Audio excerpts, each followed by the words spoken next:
Alors l'événement de ce matin est organisé donc par la ville de Bemao sur la mort.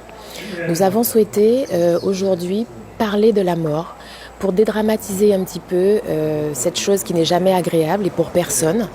Mais la mort entraîne différentes conséquences, qu'elles soient juridiques, qu'elles soient familiales, qu'elles soient successorales, immobilières. Donc nous avons aujourd'hui invité un panel de personnes représentant la société civile, mais également la collectivité, pour pouvoir débattre avec les administrés, avec les citoyens, mais également les collègues de la collectivité, de ce sujet qui est très d'actualité. Nous sommes à la Toussaint. Ce matin, nous avons donc plusieurs intervenants.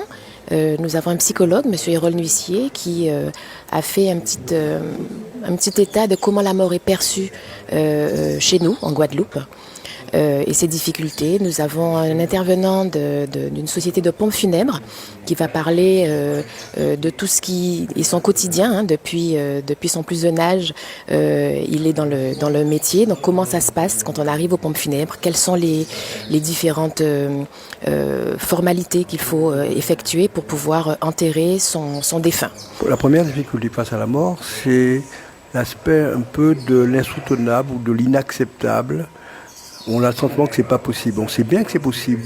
C'est-à-dire qu'il y a le décalage entre la rationalité, on sait qu'on est, que l'on va mourir, mais on n'accepte pas de mourir, on n'accepte pas que celles et ceux que l'on aime meurent. Autrement dit, la raison reconnaît la nécessité de la mort, mais l'affection, l'imaginaire a du mal à accepter cette mort.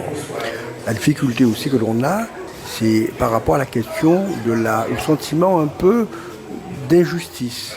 Quand c'est une personne que l'on aime beaucoup, qui est jeune, qui est mort d'un accident, dans des conditions parfois difficiles, dont on n'a pas retrouvé le corps, donc l'accumulation, je dirais, des effets douloureux rend la mort de plus en plus ou difficilement acceptable. Alors la ville a souhaité mettre en place cette action parce que ça fait plusieurs années qu'on nous pose des questions qui reviennent de façon récurrente, et je pense que dans tous les services opérations funéraires des collectivités, les mêmes questions se posent.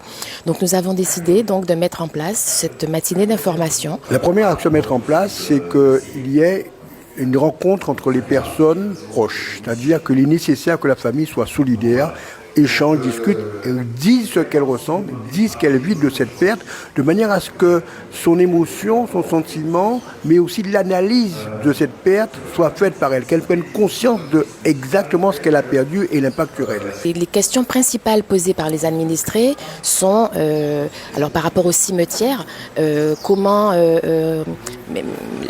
le concessionnaire principal est décédé, comment est-ce que je fais pour être enterré dans sa concession? Je suis le seul héritier, est-ce que c'est moi qui dois prendre en charge automatiquement? Je n'ai pas d'argent, comment faire pour pouvoir inhumer mon défunt dans le cimetière? On fait des choses en mémoire de la personne qui est décédée, c'est-à-dire, tiens, on pense qu'elle aurait bien aimé ça, ou elle fait comme si elle le fait comme ça, c'est-à-dire faire en sorte que la personne qui est décédée continue à occuper notre existence de manière agréable, et non pas de manière pathologique et dépressive, mais de manière agréable pour continuer à trouver le plaisir de vivre.